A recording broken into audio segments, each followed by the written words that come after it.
11 సంవత్సరాల మోడీ పాలన దేశానికి అమృత కాలమని ఎన్నో ప్రతి సవాళ్లను ఎదుర్కొంటూ ప్రజలందరికీ సుపరిపాలన అందించిన ఘనత మోడీకే దక్కిందని రాజన్న సిరిసిల్ల జిల్లా భారతీయ జనతా పార్టీ అధ్యక్షుడు రెడ్డబోయిన గోపి ఉద్ఘాటించారు। ఈ రోజు సిరిసిల్ల భారతీయ జనతా పార్టీ జిల్లా కార్యాలయంలో ఏర్పాటు చేసిన విలేకరుల సమావేశంలో బీజేపీ సర్కార్ అధికార పగ్గాలు చేపట్టి 11 సంవత్సరాలు పూర్తి చేసుకున్న సందర్భంగా జిల్లా అధ్యక్షుడు రెడ్డబోయిన గోపి మీడియా సమావేశం నిర్వహించారు।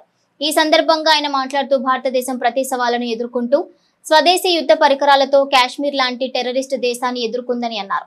అలాగే కరోనా లాంటి విపత్కరమైన పరిస్థితుల్లో ప్రజలను కాపాడుతూనే మరోవైపు ఇతర దేశాలకు వ్యాక్సిన్లను పంపిణీ చేసిందని గుర్తు చేశారు। కేంద్రంలో నరేంద్ర మోడీ సర్కార్ ప్రజలకు ఆకర్షణీయమైన పథకాలను అమలు చేస్తూ ప్రపంచంలో 4వ ఆర్థిక విధానంగా నిలిచిందని అన్నారు। 11 సంవత్సరాల సుపరిపాలనలో అనేక సంక్షేమ పథకాలు ప్రతి నిరుపేదకు అందాయని అన్నారు। పీఎం కిసాన్ యోజన మరియు ముద్ర యోజన పథకం ద్వారా అనేక మందికి లబ్ధి చేకూర్చారని తెలిపారు। ఒక హైదరాబాద్ లో 20 కోట్ల రూపాయలతో 300 కిలోమీటర్ల రింగ్ రోడ్డు పనులు చేపట్టిందని, ఇలా చెప్పుకుంటూ పోతే అనేక సంక్షేమ పథకాలు కేంద్రం అమలు చేస్తున్న రాష్ట్ర ప్రభుత్వం మాత్రం వాటిని ఊసెత్తకుండా విమర్శలు చేయటం సరికాదన్నారు।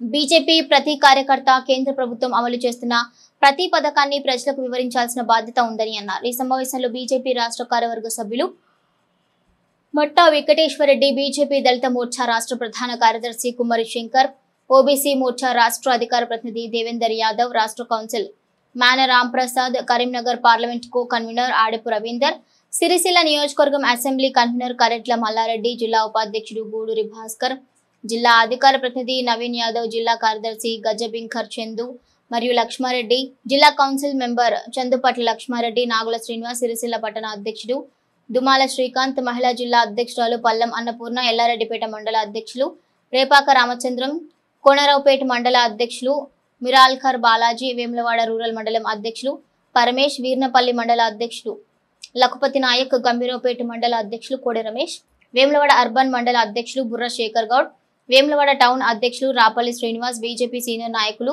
వంతడుపుల సుధాకర్, సిరిసిల్ల టౌన్ మహిళా అధ్యక్షురాలు వైశాలి, కర్నే హరీష, పండుగ మాధవి, ఆసాని లావణ్య పాల్గొన్నారు।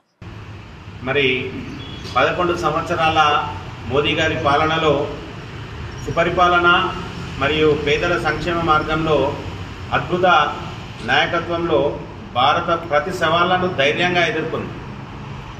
మన సైనికుల సాహసంతో సరిహద్దు సురక్షితంగా కాపాడుకునే ప్రయత్నం చేస్తూ ఉంది।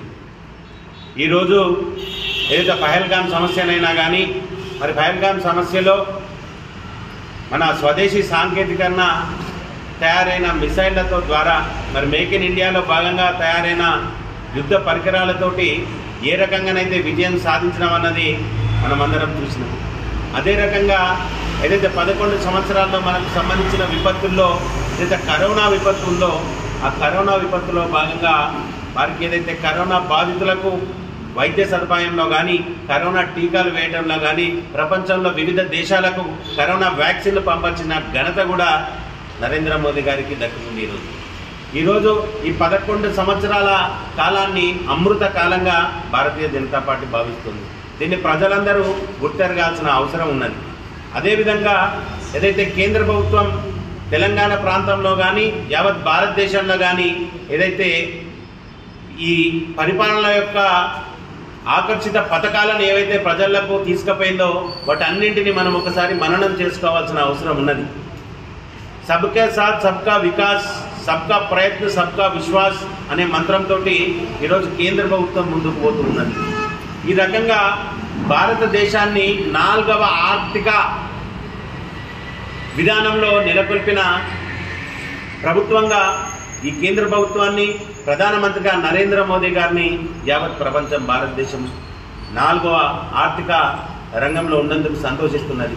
అంటే వీటన్నింటినీ ప్రజలకు చేరువయ్యే విధంగా ఈరోజు ఏదైతే 11 సంవత్సరాల సుపరిపాలనలో భారతదేశం ముందడుగుపోతున్న తరుణంలో వీటన్నింటికి మన ప్రజలకు తెలియజెప్పాల్సిన అవసరంలో భాగంగా ఈరోజు ఈ కార్యక్రమాన్ని తీసుకోవడం జరుగుతుంది। మన తెలంగాణలో అయితే ముఖ్యంగా ఏ పథకాలను కేంద్ర ప్రభుత్వం పెడుతుంది, వాటి ద్వారా ఎంతమంది లబ్ధిదారులని క్షిప్తంగా మనం ఈరోజు మాట్లాడుకోవాల్సిన అవసరం ఉన్నది।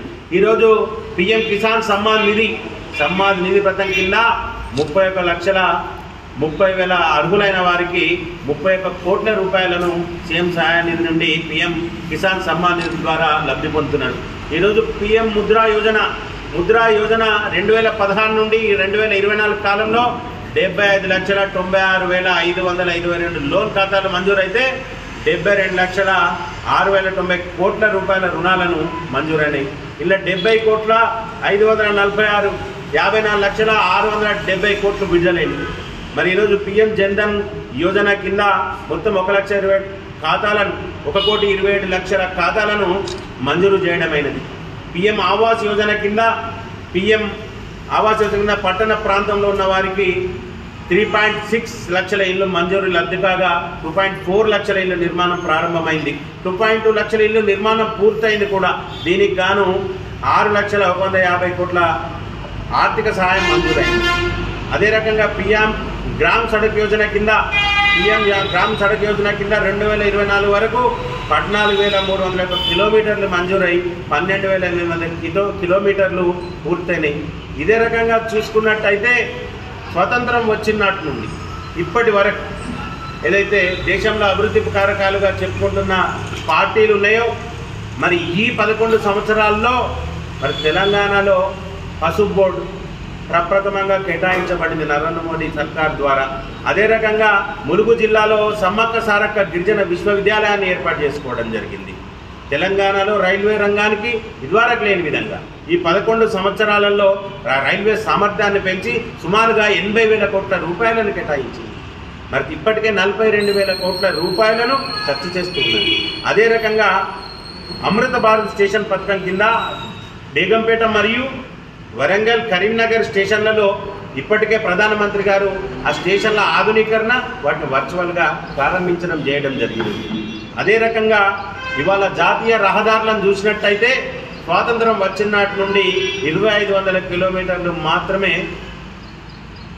ఇప్పుడు జాతీయ రహదారులుగా ఉండే ఇన్ని రోజుల నుండి 75 సంవత్సరాల పరిధిలో ఈ 11 సంవత్సరాల వరకు ఏదైతే మరో 2,500 కిలోమీటర్లను జాతీయ రహదారులుగా నిర్మాణం చేసిన ఘనత ఈ మోడీ గారి ప్రభుత్వానికి. మరి వీటన్నింటినీ తెలంగాణ ప్రాంతంలోనైనా దేశంలోనైనా ఈ కేంద్ర ప్రభుత్వం ఏదైతే ఉందో నరేంద్ర మోదీ గారి 11 సంవత్సరాల సుపరిపాలనలో భాగంగా అమృత కాలంలో అభివృద్ధి చెందింది కనుక వీటన్నింటినీ మనం మననం చేసుకోవాల్సిన అవసరం ఉన్నది.